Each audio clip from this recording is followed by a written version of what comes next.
Oh, shoot. Let me turn this on. There we go. Okay, I am recording, right? Yeah.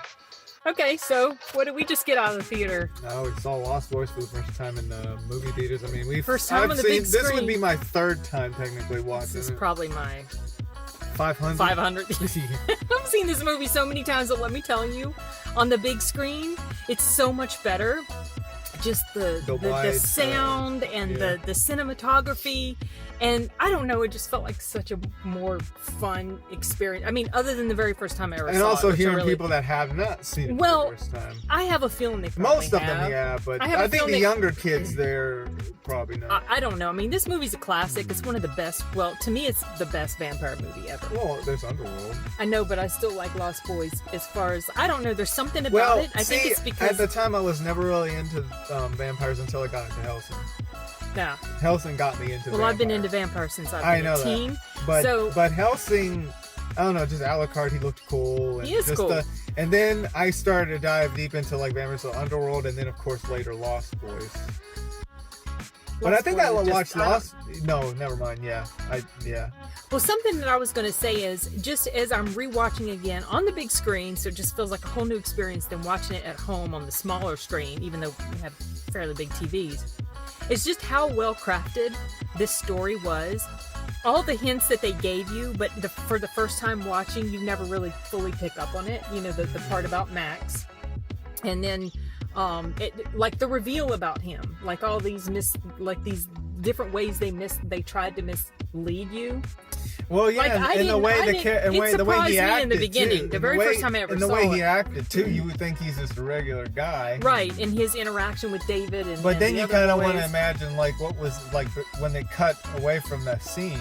Like I wonder what they had a conversation about.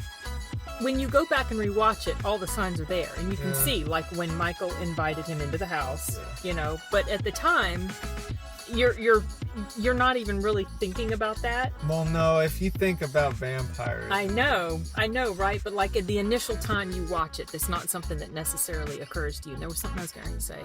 Something I was going to say about all that. Anyway, whatever.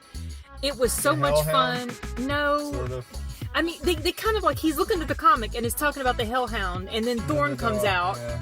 And so it's like, oh yes, he is. And then you think, and then it looks like it's a red herring, right? At the dinner why scene. He was able to eat all that. And he just said why. Because Michael invited him into the house. If you invite a vampire into the house, then you're powerless. The stuff that normally would work on him doesn't work. Okay. Actually, well, that's what I was thinking at first. Was like, is it because he was invited in the house? Not just that, but also the blonde-headed vampire said garlic don't work, boys. So garlic doesn't work. But they tried the holy water on him. They tried the mirror, but because he'd been invited into the house, he had all of his full powers. But anyway, I something that I always noticed when I was watching this movie, and noticed it again, is Kiefer's performance. There seemed to be a few times that he appeared conflicted. Like he felt guilty a bit. You know, when he was picking on Michael in the cave, and Star was like, leave him alone, and he got this very somber, serious look on his face. You know, you go back and watch it, just pay attention to Kiefer's facial expressions, and you get the sense that while he has fully embraced his vampirism, at the same time, it also, the way he plays the character makes it seem like he feels a bit guilty about it too.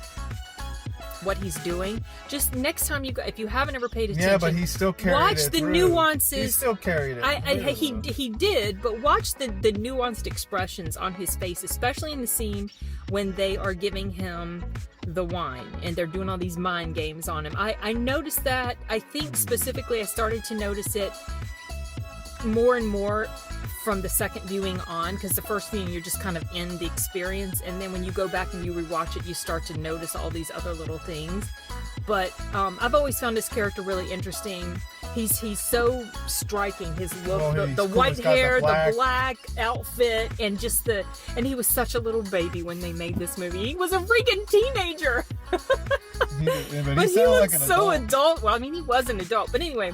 This movie is so good. I mean, I'm assuming anybody watching this video has certainly seen The Lost Boys, but if you have not, please check it out. We've given away some spoilers.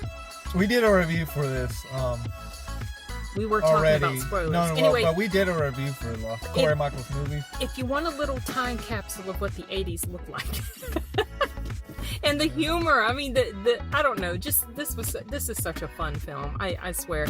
It's just too bad it was only one night. It came here in our theater one night. That's it.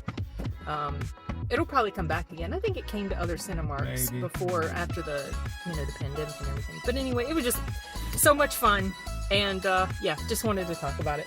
All right, bye y'all.